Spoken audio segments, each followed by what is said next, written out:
Animals and birds live in communities.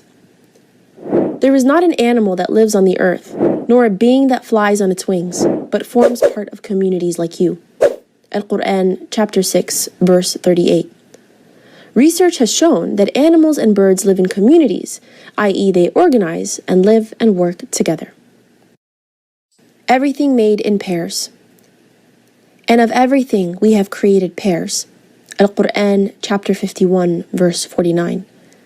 This refers to things other than humans, animals, plants, and fruits. It may also be referring to a phenomenon like electricity, in which the atoms consist of negatively and positively charged electrons and protons. Glory to Allah, who created in pairs all things that the earth produces, as well as their own humankind and other things of which they have no knowledge. Alcorão chapter 36, verse 36. The Quran here states that everything is created in pairs, including things that the humans do not know at the present and may discover later. Lifestyle and communication of ants. Consider the following Quranic verse. And before Sulaiman were marshaled his hosts of jinn and men and birds, and they were all kept in order and ranks. At length, when they came to a lowly valley of ants, one of the ants said, O ye ants, get into your habitations, lest Sulaiman and his hosts crush you underfoot without knowing it. Alcorão chapter 27, verses 17 and 18. In the past, some people would have probably mocked at the Quran, taking it to be a fairy tale book in which ants talk to each other and communicate sophisticated messages. In recent times, research has shown us several facts about the lifestyle of ants, which were not known earlier to mankind. Research has shown that the animals or insects whose lifestyle is closest in resemblance to the lifestyle of human beings are in fact the ants. This can be seen from the following findings regarding ants. A. The ants bury their dead in a manner similar to humans. B. They have a sophisticated system of division of labor, whereby they have managers, supervisors, foremen, workers, etc. C. Once in a while they meet amongst themselves to have a chat. D. They have an advanced method of communication amongst themselves. E. They hold regular markets wherein they exchange goods. F. They store grains for long periods in winter, and if the grain begins to bud, they cut the roots, as if they understand that if they leave it to grow, it will rot. If the grains stored by them get wet due to rains, they take these grains out into the sunlight to dry, and once these grains are dry, they take them back inside, as though they know that humidity will cause development of root systems and thereafter rotting of the grain. Barrier between sweet and salt waters. Consider the following Quranic verse. He has let free the two bodies of flowing water, meeting together. Between them is a barrier which they do not transgress. Alcorão chapter 55, verses 19 and 20. In the Arabic text, the word barzakh means a barrier or a partition. This barrier is not a physical partition. The Arabic word maraja literally means they both meet and mix with each other. Early commentators of the Quran were unable to explain the two opposite meanings for the two bodies of water, i.e., they meet and mix, and at the same time there is a barrier between them. Modern science has discovered that in the places where two different seas meet, there is a barrier between them. This barrier divides the two seas so that each sea has its own temperature, salinity, and density. Oceanologists are now in a better position to explain this verse. There is a slanted, unseen water barrier between the two seas through which water from one sea passes to the other. But when the water from one sea enters the other sea, it loses its distinctive characteristic and becomes homogenized with the other water. In a way, this barrier serves as a transitional homogenizing area for the two waters. The scientific phenomenon mentioned in the Quran was also confirmed by Dr. William Hay, who was a well-known marine scientist and professor of geological sciences at the University of Colorado. The Quran mentions this phenomenon also in the following verse. And made a separating bar between the two bodies of flowing water. Alcorão chapter 27, verse 61. This phenomenon occurs in several places, including the divider between the Mediterranean and the Atlantic Ocean at Gibraltar. But when the Quran speaks about the divider between fresh and salt water, it mentions the existence of a forbidding partition with the barrier. It is He who has let free the two bodies of flowing water, one palatable and sweet, and the other salty and bitter.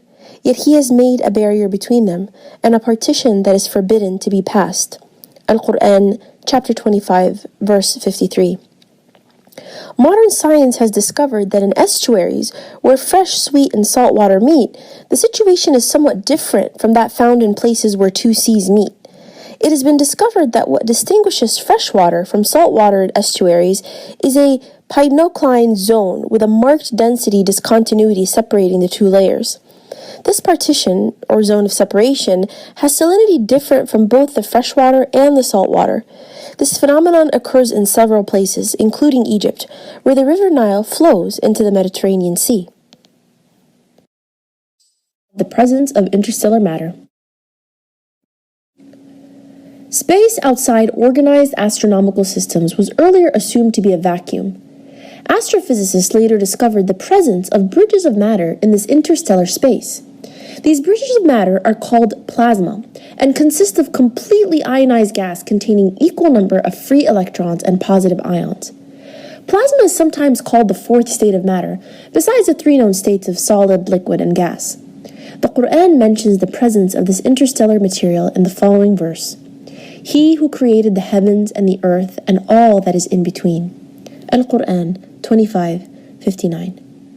It would be ridiculous for anybody to even suggest that the presence of interstellar galactic material was known 1400 years ago.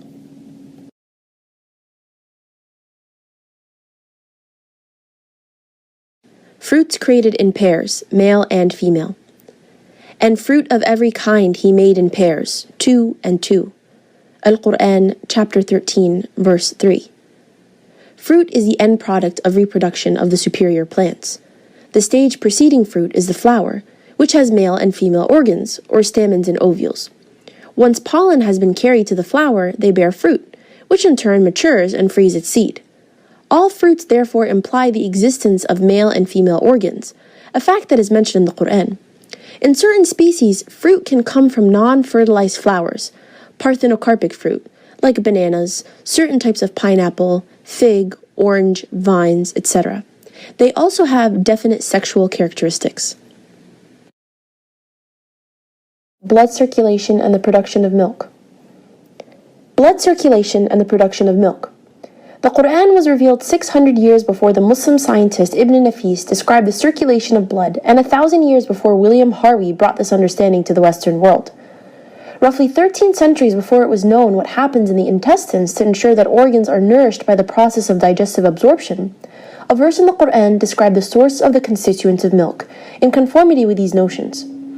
To understand the Quranic verse concerning the above concepts, it is important to know that chemical reactions occur in the intestines and that from there, substances extracted from food pass into the bloodstream via a complex system, sometimes by way of the liver, depending on their chemical nature. The blood transports them to all organs of the body, among which are the milk-producing mammary glands. In simple terms, certain substances from the contents of the intestines enter into the vessels of the intestinal wall itself, and these substances are transported by the bloodstream to the various organs. This concept must be fully appreciated if we wish to understand the following verse in the Quran. And verily in cattle there is a lesson for you.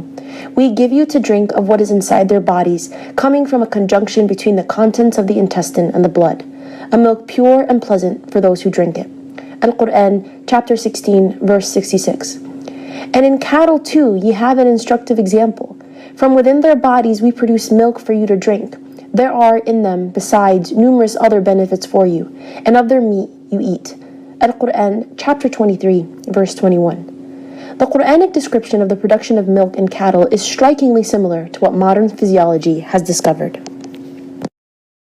A few years ago, a group of Arabs collected all information concerning embryology from the Quran and followed the instruction of the Quran which states, "If you realize this not, ask of those who possess the message." Al-Quran, chapter 16, verse 43, and chapter 21, verse 7. All of the information from the Quran so gathered was translated into English and presented to Professor Keith Moore, who was a professor of embryology and chairman of the Department of Anatomy at the University of Toronto. At that time, he was one of the highest authorities in the field of embryology. He was asked to give his opinion regarding the information present in the Quran concerning the field of embryology. After carefully examining the translation of the Quranic verses presented to him, Dr. Moore said that most of the information concerning embryology mentioned in the Quran is in perfect conformity with modern discoveries in the field of embryology and does not conflict with them in any way. He added that there were, however, a few verses on whose scientific accuracy he could not comment. He could not say whether the statements were true or false, since he himself was not aware of the information contained therein.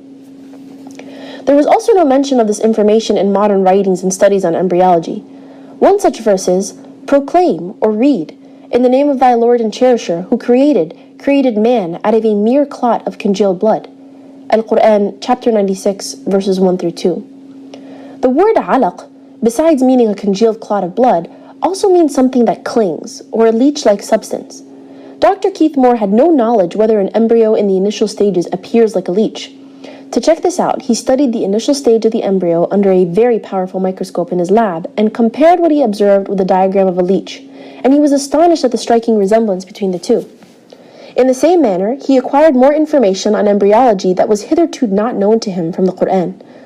Dr. Keith Moore answered about 80 questions dealing with embryological data mentioned in the Quran and Hadith. Noting that the information contained in the Quran and Hadith was in full agreement with the latest discoveries in the field of embryology, Professor Moore said, "If I was asked these questions 30 years ago, I would not have been able to answer half of them for lack of scientific information." Dr. Keith Moore had earlier authored the book, The Developing Human. After acquiring new knowledge from the Quran, he wrote in 1982 the third edition of the same book, The Developing Human. The book was the recipient of an award for the best medical book written by a single author. This book has been translated into several major languages of the world and is used as a textbook of embryology in the first year of medical studies. In 1981, during the 7th Medical Conference in Dammam, Saudi Arabia, Dr. Moore said, "It has been a great pleasure for me to help clarify statements in the Quran about human development. It is clear to me that these statements must have come to Muhammad from God or Allah, because almost all of this knowledge was not discovered until many centuries later. This proves to me that Muhammad must have been a messenger of Allah."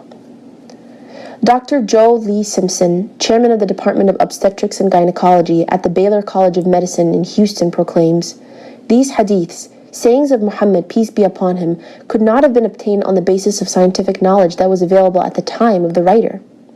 It follows that not only is there no conflict between genetics and religion, but in fact, religion, Islam, may guide science by adding revelation to some of the traditional scientific approaches.